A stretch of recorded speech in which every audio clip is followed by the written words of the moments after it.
యాదాద్రి భువనగిరి జిల్లా యాదగిరిగుట్ట పట్టణంలోని శ్రీ లక్ష్మీ నరసింహస్వామివారి పాతాల నుండి కాంగ్రెస్ పార్టీ కార్యాలయం డాక్టర్ బిఆర్ అంబేద్కర్ విగ్రహం వరకు ప్రభుత్వ విప్ ఆలేరు ఎమ్మెల్యే బేర్ల ఐలే ఆధ్వర్యంలో సోమవారం రాత్రి కొవ్వొత్తులు కాగడాలతో భారీ నిరసన ర్యాలీ నిర్వహించారు. ఢిల్లీలో నీట్ పరీక్ష పేపర్ లీకేజ్ నేపథ్యంలో ఆందోళన చేపట్టిన విద్యార్థులపై జరిగిన లాఠీచార్జీకి నిరసనగా ఈ కార్యక్రమాన్ని నిర్వహించారు.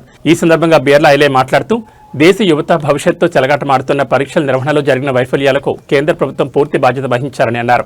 నీట్ పరీక్ష పేపర్ లీక్ ఘటనతో లక్షలాది మంది విద్యార్థులు తీవ్ర ఆందోళనకు గురయ్యారని, తమ భవిష్యత్ ప్రశ్నార్థకంగా మారిందని ఆవేదన వ్యక్తం చేశారు.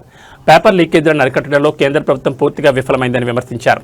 తమ హక్కుల కోసం శాంతియుతంగా ఆందోళన చేస్తున్న విద్యార్థులపై లాఠీచార్జ్ చేయడం అత్యంత దురదృష్టకరమని, ప్రజాస్వామ్య విలువలకు విరుద్ధమని అన్నారు. విద్యార్థుల గొంతు నొక్కే ప్రయత్నాలను కాంగ్రెస్ పార్టీ ఎప్పటికీ సహించదని స్పష్టం చేశారు. విద్యార్థుల మీద కేసులు పెట్టిన వెంటనే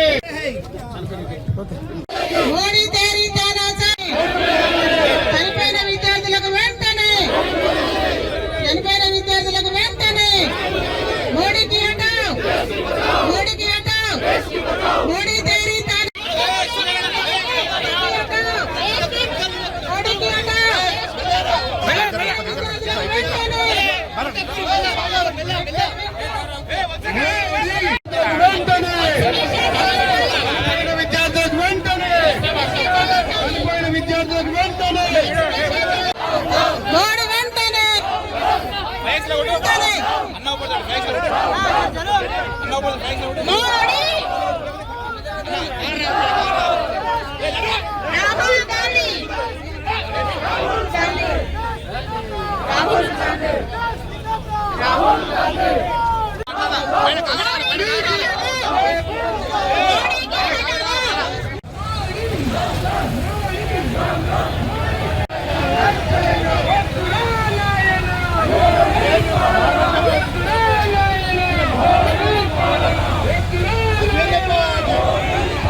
మోడీ అనే నేతృత్వం, మోడీ నిరంకుశ పాలన ఎంతో మంది విద్యార్థుల బలి చేసుకునే విధంగా 12 సంవత్సరాలు నేను దేశాన్ని పాలించినని విర్రవీగుతున్నటువంటి మోడీ నీ 12 సంవత్సరాల్లో 152 సార్ల పేపర్ లీకేజీలు, ఆ పేపర్ లీకేజీలు కూడా బీజేపీ పాలిత ప్రాంతాలు. మరి యువత జంతర్ మంతర్ దగ్గర ప్రజాస్వామ్యంగా నిరసన చెప్తే నీ అక్రమ పోలీసులతోటి, నీ ఆర్ఎస్ కార్యకర్తలతోటి ఇవాళ విద్యార్థుల మీద ఎన్నో రకాల దాడులు చేసి విద్యార్థులకు చావు కారణమైనవు. మరి మా ప్రధాని రాహుల్ గాంధీ చలించి విద్యార్థులకు అండగా నిలిచి మోడీ గారి కుటుంబం, మోడీ గారి నివాసాన్ని ఇలా ముట్టడించడంతో కేంద్ర ప్రభుత్వం దిగొచ్చి మరి విద్యాశాఖ మంత్రి ధర్మేంద్ర ప్రధాన్ గారిని తూతూ మంత్రంగా రాజీనామా చేయించారు. మరి ఆ రోజు విద్యార్థులు పెట్టినటువంటి షరతులు, విద్యార్థుల పెట్టినటువంటి అక్రమ కేసులను ఎత్తివేయాలి, చనిపోయిన విద్యార్థి కుటుంబాలకు ₹1 కోటి ఎక్స్గ్రేషియా ఇవ్వాలని చెప్పి మా రాహుల్ గాంధీ గారు పెద్ద ఎత్తున ఉద్యమించిండు. ఇలా రాహుల్ గాంధీ గారి ఆలోచన, మా ప్రియతమ నాయకుడు రాష్ట్ర ముఖ్యమంత్రి రేవంత్ రెడ్డి గారి ఆలోచన విధానం, మోడీకి నిరసనగా ఏదైతే దేశంలో చనిపోయిన విద్యార్థుల ఆత్మశాంతికి ఇలా క్యాండిల్ ర్యాలీ, ఇలా కాగడాల ర్యాలీ చేసినాం. ఇకనైనా మోడీ బుద్ధి తెచ్చుకొని, గతంలో రైతుల మీద నల్ల చట్టాలు తెచ్చి ఎంతో మంది రైతులను ఇలా బలికొన్నాడు.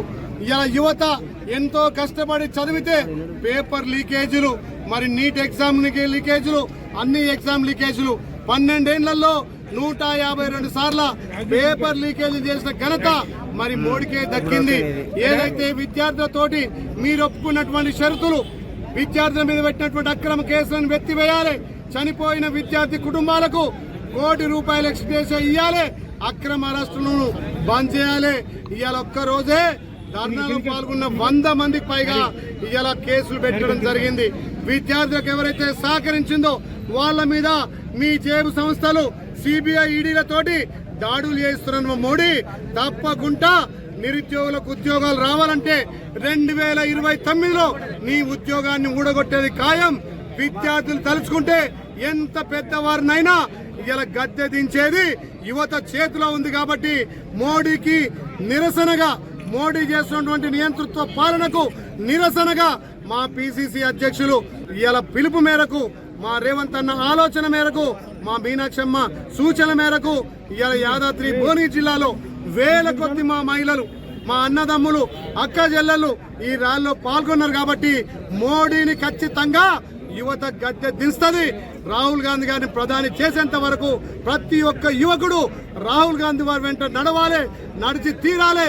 తప్పకుండా భారతదేశంలో ప్రజాస్వామ్యాన్ని కాపాడుకుంటాం. మా దేవుడు డాక్టర్ బిఆర్ అంబేద్కర్ ఇచ్చినటువంటి రాజ్యాంగం హక్కు ద్వారా ఇవాళ మా అందరికీ హక్కు సంక్రమిస్తే రాజ్యాంగాన్ని కూడా మార్చాలని చూసిన దుర్మార్గుడు మోడీ గారు. అందుకే మా రాష్ట్ర ముఖ్యమంత్రి వర్యులు శ్రీ యనమల రేవంత్ రెడ్డి గారు ఏదైతే 21 సంవత్సరానికి IPS గా IAS గా 21 సంవత్సరం ఉందో, రేపు చట్టసభల్లో పార్లమెంట్ లో గాని అసెంబ్లీలో గాని 21 సంవత్సరం నిండిన యువతీ యువకులకు చట్టసభల్లో అవకాశం ఇవ్వాలని చెప్పి మా ప్రియతమ నాయకుడు